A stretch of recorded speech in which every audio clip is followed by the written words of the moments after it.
What's going on, everyone? Dogman Dan here. We are in Warframe and we're talking about Volt Prime today. First setup on Volt Prime. This is a non-formed setup, as you will. And I'll show that to you here in just a couple minutes. Let me just go through this a little bit here for anyone that doesn't know Volt Prime very well. I'm not a super experienced person in Volt Prime, but I think I've got a setup that fits me, at least. I'm very aggressive in this particular build, or setup, as you will. And it felt like I can be very forward, very just go get it, and have some fun with it. And it works really, really well. I'm taking it everywhere. You're going to see a lot of the Tower 3 in the background of the video footage that I took here. So let's just take a look at some of these abilities. So you got the shock ability. Just to quickly go through it, okay, shock ability, as you can see on the screen there. The damage is going to be affected by the power strength and the chain link range. The range of the chain linking of the electricity is going to actually be affected by the range on this. So strength and range on this particular ability. In terms of the speed ability, the speed buff is affected by power strength. Okay, so the better your power strength, the better the speed buff.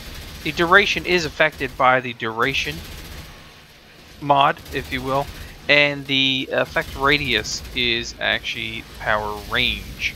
Okay, so speed by strength, duration, of course, by duration. The length of time or the range that you can go with it is done by power range. Then we're going to have Electric Shield, which is pretty much just a duration mod. There are some standard features to it, but only the duration mod is affected here, and obviously the better your duration, the longer this shield will last. But the basics of the shield are, it will actually give you a 50% electrical damage bonus for you and allies, okay?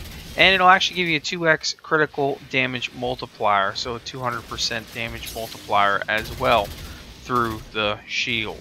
But no, the height and width are not affected by range. The strength does not affect the damage bonus, just the duration here on this particular one. And then we finally got the overload, which is an interesting one. Both sources of damage are affected by the power strength.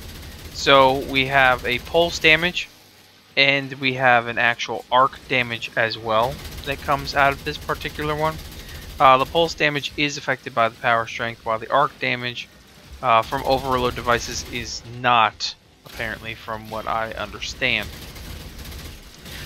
Duration is not affected in this particular one, so there is no duration on here.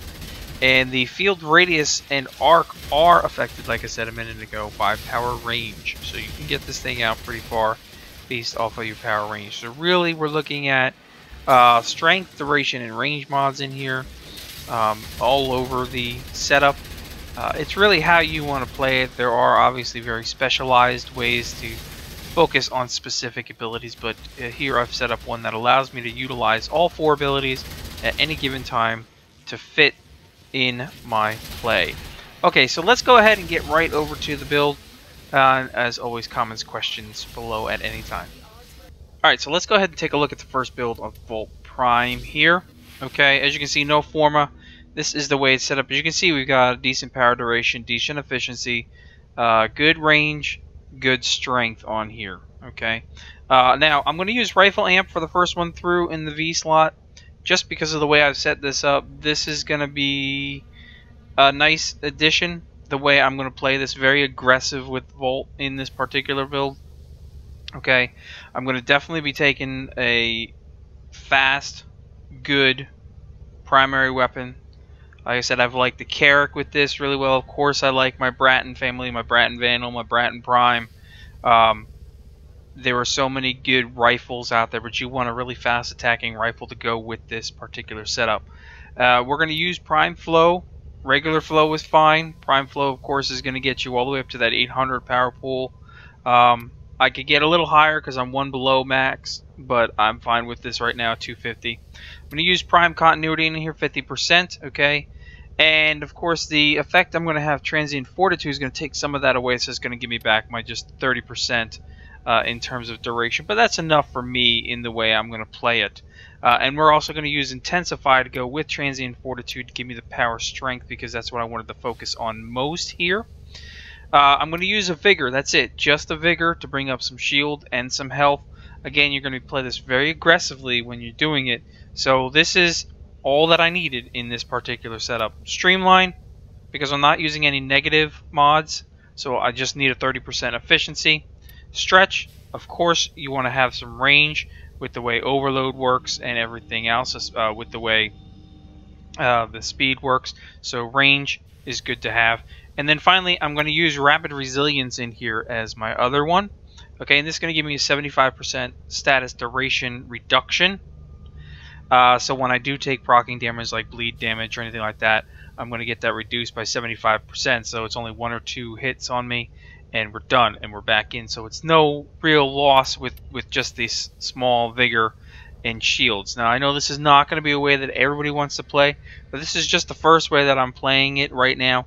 I am going to format it and actually take out the rifle amp. I'm going to put in a dash polarity, which is a little more flexible in terms of things you can do.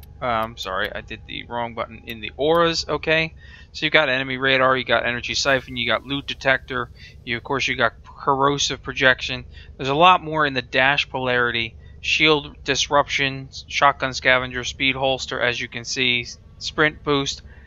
A lot more to work with in that dash polarity that allows me to be a lot more open with the build. So try this out if you want to. Comments, questions. Of course, there's many other ways you can put this together, and like I said, I'm going to do a follow-up build video when I put one format in at least. We'll see how much more I change beyond that, but for now I'm really liking it this way. I know I could probably do a melee setup as well, which I may do, but comments, questions below. Otherwise, I'll catch you guys in the next episode. Thanks for watching as always, and we'll see you soon.